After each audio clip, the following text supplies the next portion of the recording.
Terrisa, tell people what is happening inside this courtroom right now.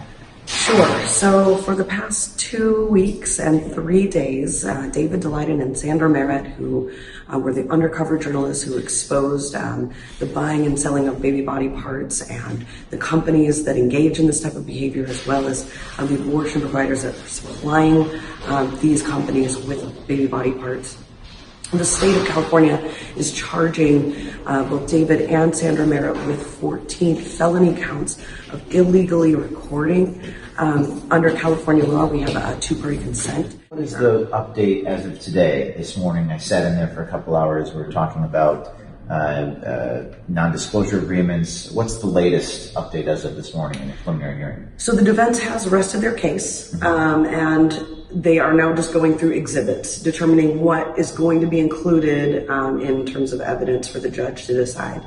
My understanding is that they'll have about a week to prepare some statements, just kind of summarizing their defense, and the prosecution will have the same option. Again, I want to reiterate how little evidence or argumentation the defense or the prosecution has even brought to address any of the things laid out by the defense. So we're feeling pretty good about the information that's been disclosed here, but what we don't know is exactly how the judge is going to see that. And is the issue that's the two-party consent law in California, is that what it comes down to in this case? Yes, all counts revolve around that particular law, and then there's one count of conspiracy to illegally record. And what is your sense of what's going to happen next? What is your prediction in this case against David Daleiden? Well, given the evidence, I think even considering my bias on the topic, it seems obvious that this case has to be dismissed. This cannot go to a jury trial. The prosecution laid out zero evidence to support their claim that any of this is illegal.